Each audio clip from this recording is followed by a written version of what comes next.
Assalamualaikum warahmatullahi wabarakatuh. Alhamdulillahirabbil alamin wa bihi nasta'in wa ala umuri dunya waddin. Wassalatu wassalamu ala asyrofil anbiya'i wal mursalin wa ala alihi wa sahbihi ajma'in, amma ba'du. Bertemu lagi bersama saya Nadia Salsabila, prodi Ilmu Al-Qur'an dan Tafsir semester 4.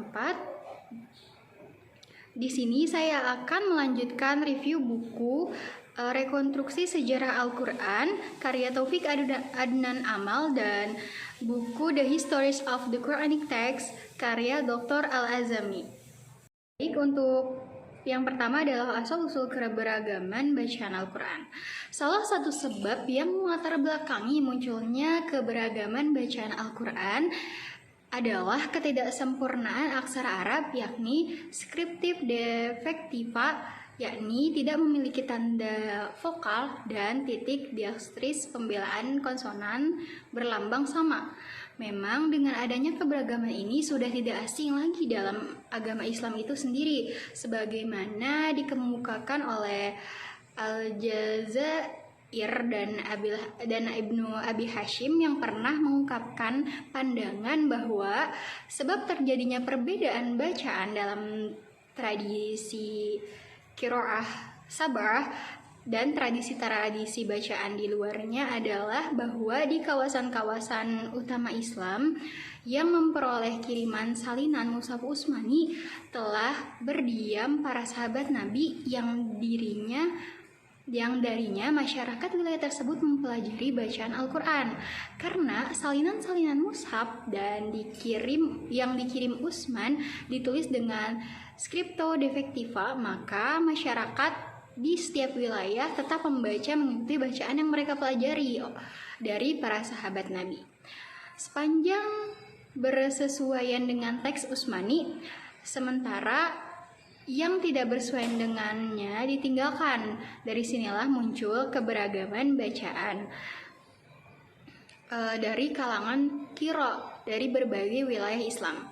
Banyak sekali cerita-cerita para sahabat tentang perbedaan bacaan Al-Quran. Salah satunya adalah pertikaian antara sahabat Umar dengan sahabat Hisham mengenai pembedaan bacaan pada surat Al-Furqan. Tetapi karena memang Nabi meminta sendiri agar umatnya mendapatkan keringanan dalam membaca Al-Quran, sehingga menjadi 7 ahruf dalam bacaannya.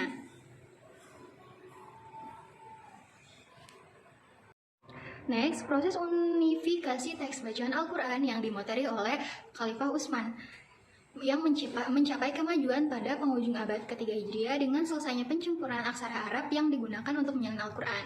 Dan pada permulaan abad keempat Hijriah dengan penerimaan ortodoksi atas 7 bacaan yang dihimpun oleh Ibnu Mujahid baru mencapai titik kulminasi dengan dipublikasinya Al-Quran edisi standar Mesir pada tahun 1923. Edisi Mesir ini seperti terlihat telah berhasil menciptakan keberagaman yang hampir bersifat absolut dalam teks dan bacaan Al-Quran. Eksistensi keberagaman bacaan dirasakan tidak lagi menyenangkan bagi kaum muslimin modern. Tetapi implikasi dari proses standarisasi ini dalam kenyataannya telah mempersempit ruang gerak bagi berbagai upaya untuk memikirkan kembali Islam yang secara setia berpijak pada akar spiritualnya. Hal ini dikarenakan upaya semacam itu hanya bisa bertumpu pada tradisi teks dan bacaan tunggal yang disepakati, atau meminjam istilah yang digunakan oleh Muhammad Arkhon berpijak pada korpus resmi tertutup. Ke penyebab munculnya ragam bacaan.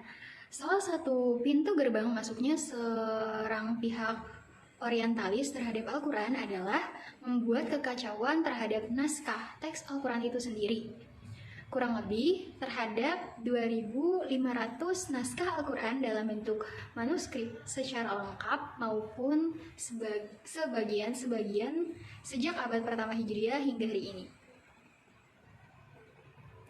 Kesalahan-kesalahan telah diklasifikasikan dalam lingkungan akademik pada dua kelompok disengaja maupun tidak. Dan dalam koleksi manuskrip yang banyak ini sudah pasti dalam sekejap mata para penulis boleh melakukan kesalahan yang tidak disengaja.